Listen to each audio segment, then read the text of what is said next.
You're watching Tegh TV.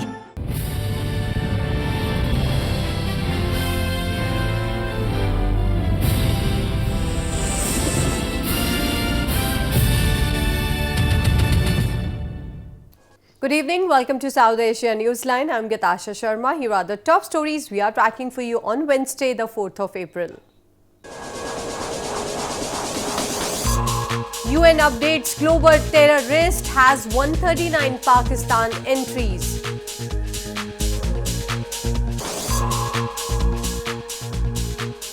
Airstrike in Kunduz targeted Taliban center, claims Afghanistan's chief executive. And Nepal's Prime Minister apprises Parliament of his upcoming India visit agenda.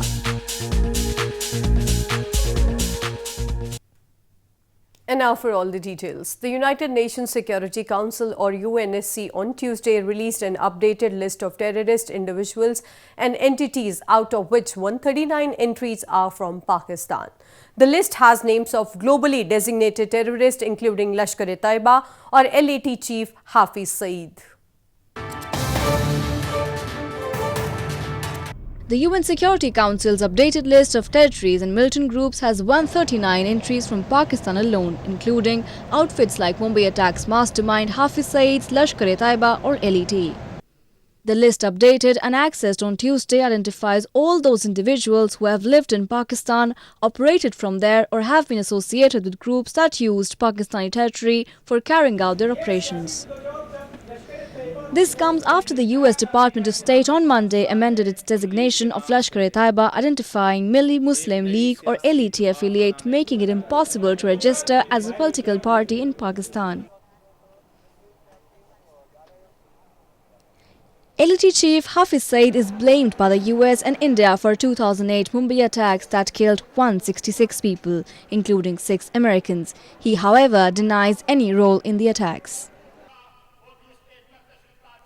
LAT Saeed and other organizations that he controls, Jamaat-ud-Dawa or JUD and the Falai-Insaniyat Foundation, are all included on terrorism blacklist by the UN Security Council and the United States. Moving on, World Sindhi Congress chairperson Rubina Sheikh recently raised the issue of enforced disappearances and injustice being done to Sindhi people by Pakistan. Sindhi activists have long blamed that Pakistani forces operate with impunity in Sindh region, and any attempt to highlight the situation is muzzled. World Sindhi Congress or WSC chairperson Dr. Rubina Sheikh has said enforced disappearances have greatly risen in Sindh, along with the forced conversion of Sindhi Hindu girls. Sheikh blamed that Pakistan has completely failed in addressing the issues of enforced disappearances and forced conversion of the girls.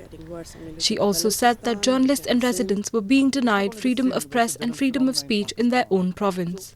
The situation is getting worse.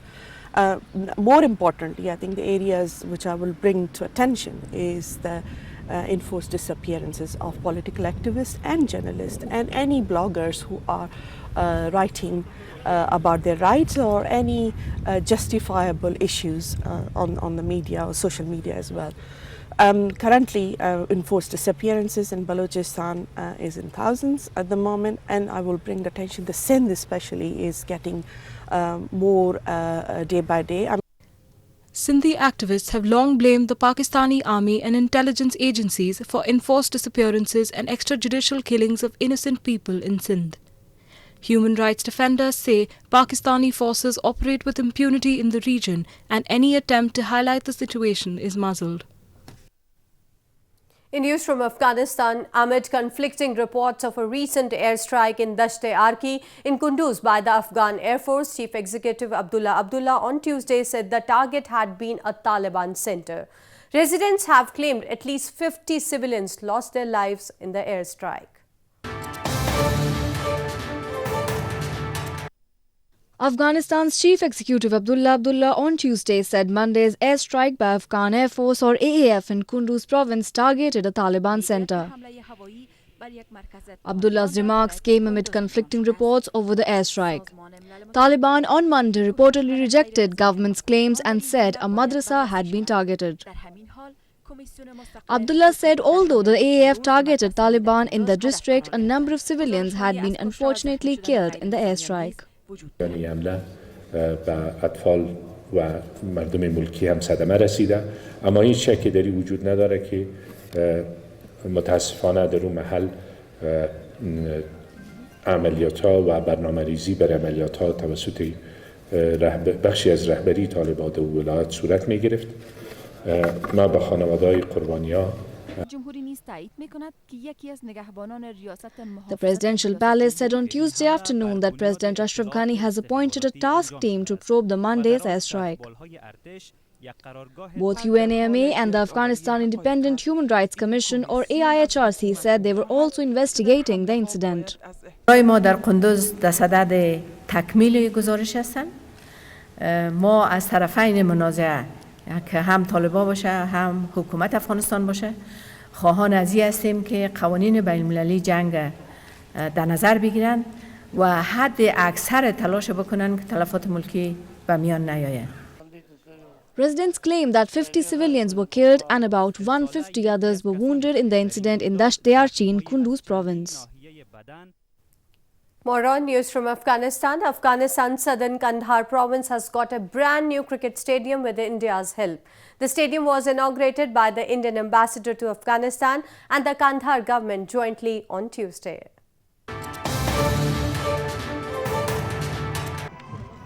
Afghanistan's Kandahar province has got a cricket stadium with help from India. India's ambassador to Afghanistan, Manpreet Vora, and Kandahar government on Tuesday jointly inaugurated the stadium, which has been constructed on 18 acres of land and has so far cost more than $600,000 paid by India. The new cricket ground was inaugurated 16 months after construction work began on phase 1 of the project. This is the first time that a cricket stadium has been built in Afghanistan's Kandahar province. Afghan cricket officials have welcomed the move and said this would help develop the sport in the province and that hopefully young players from the area would become part of the national team in future. Moving on to news from Nepal. Nepal's Prime Minister KP Sharma Oli, who will embark on a 3-day visit to India this week, on Tuesday briefed the parliament about the agendas he will raise in New Delhi. Oli emphasized his government aims to have balanced relations with the neighbouring countries. Nepal's Premier KP Sharma Oli on Tuesday informed the parliamentarians about various agendas to be raised during his upcoming official visit to neighbouring India. Oli, who will begin his 3-day visit from April 6, said his government has always wanted to have balanced relations with the neighbouring countries and will go unified for the development and the promotion of the nation. हामी एकजुट भएर हाम्रो देश विकासका काममा अगाडि लाग्छौं, अगाडि बढ्छौं। र yes प्रसंगमा हामी त विकासका काममा अगाडि बढ्छौं नै। यस प्रयोजनका लागि, हाम्रो विकासका लागि, हाम्रो समृद्धिका लागि हाम्रा छिमेकीहरुसँग पनि हामी सुमधुर सम्बन्ध कायम गर्छौं, सन्तुलित सम्बन्ध कायम गर्छौं, बराबरीको सम्बन्ध कायम गर्छौं, मित्रतापूर्ण सम्बन्ध कायम गर्छौं, पारस्परिक लाभको सम्बन्ध कायम गर्छौं। Oli added Nepal's relations with neighbouring China and India were closer and their relations with them would deepen furthermore. He also made commitments with the parliament to raise the issue of the construction of the Pancheswar multi-purpose project, reconstruction works and the completion of postal highways and railways during his visit. Oli is also likely to inaugurate an integrated checkpost which is built in the town of Birganj in Nepal with his Indian counterpart Narendra Modi during his visit to India. Scores of tourists flocked Asia's largest tulip garden situated in India's northern Jammu and Kashmir on Tuesday with the onset of spring. The garden authorities have lately made unique changes to attract visitors, including increased number of flora and special water channels.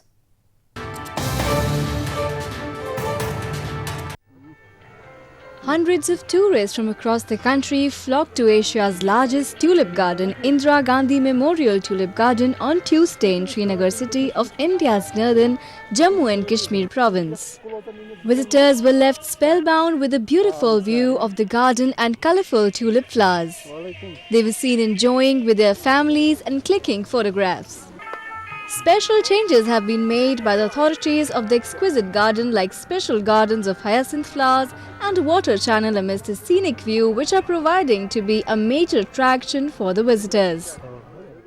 हम Dubai भी गया, अंडमान निकोबार भी गया और भी जगह गया, मगर श्रीनगर जैसा जगह और फूल वैरायटीज जो हैं वो बहुत अच्छी हैं। मैं ये समझता हूँ कि जो लोग अभी तक नहीं आए हैं उन्होंने मिस किया है।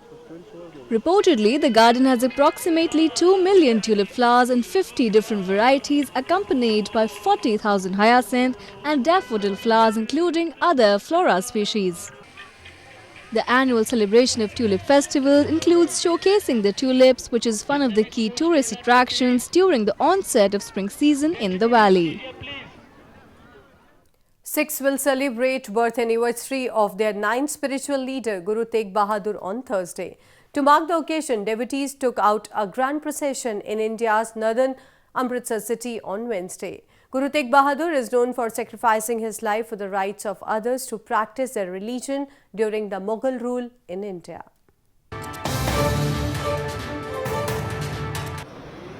Sikhs around the globe will celebrate the 397th birth anniversary of the ninth spiritual leader Guru Tegh Bahadur on Thursday. To observe the occasion, devotees took part in a procession on Wednesday that began from the famous Golden Temple complex and concluded at Sikh temple Guru Ka Mahal, the birthplace of Guru Tegh Bahadur in northern Amritsar city. During the procession, devotees walked through the streets of the city and performed martial arts, sang hymns and remembered the Guru's teachings. सतगुरु गुरु तेग बहादुर साहब सच्चे पातशाह जी ने संसार दे विच आके प्रगट होके बेअंत ही लुकाई दे उत्ते परोपकार कीते और सतगुरु पातशाह जी ने तिलक जन्नू दी राखी वास्ते अपने सीस दा बलिदान दे के धर्म दी रखिया कीती अते निमाणे नपाणे जिहड़े लोग सन उन्हां दी बाह फड़ी। बहुत वधिया गुरु तेग बहादुर साहब जी का जन्म दिहाड़ा है। सरबत खालसा सरबत माई भाई जो चल के श्री अमृतसर साहब दरबार साहब दे विच पहुंचे है। श्री गुरु तेग बहादुर साहब जी दी खुशियां प्राप्त करते उन्होंने बहुत अपार बख्शा जो सिख संगत मना रही है। Guru Tegh Bahadur was born in April 1621 in Amritsar. He became the ninth Guru of the Sikhs in the year 1664. The Guru is known for the numerous hymns he contributed to the holy Sikh book Guru Granth Sahib. He was executed in Delhi in 1675 on the orders of Mughal Emperor Aurangzeb because he stood up for the rights of Kashmiri Hindus. Bollywood superstar Shah Rukh Khan has been immortalized in wax yet again at Madame Tussauds in Indian capital New Delhi. The museum unveiled the new statue in their collection on Wednesday. This is the second figure of Shah Rukh after one being kept in London.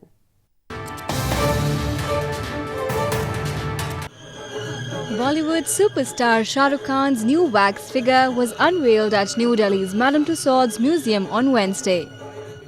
This is the second figure of Shah Rukh Khan after one being made for London's Tussauds Museum. The new figure has been created in Shah Rukh's signature romantic pose with outstretched arms. The superstar is dressed in a royal blue Indian attire with stubble and side-parted hair look.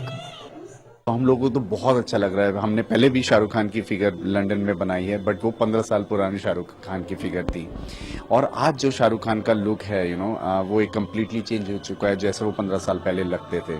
तो इसीलिए हमने जो ये शाहरुख खान की figure बनाई है इसमें हमने सारे वो एलिमेंट्स डाले हैं। अगर आप देखें कि शाहरुख खान का बिल्कुल लेटेस्ट लुक है।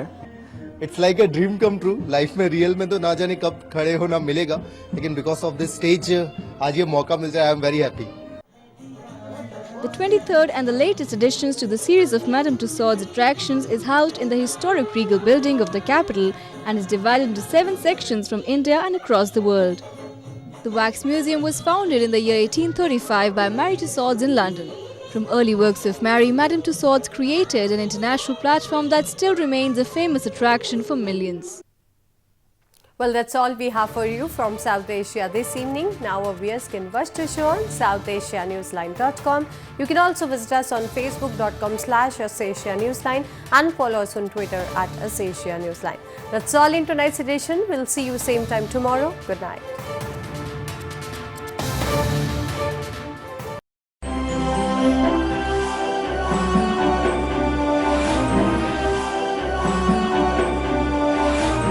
You're watching Tegh TV.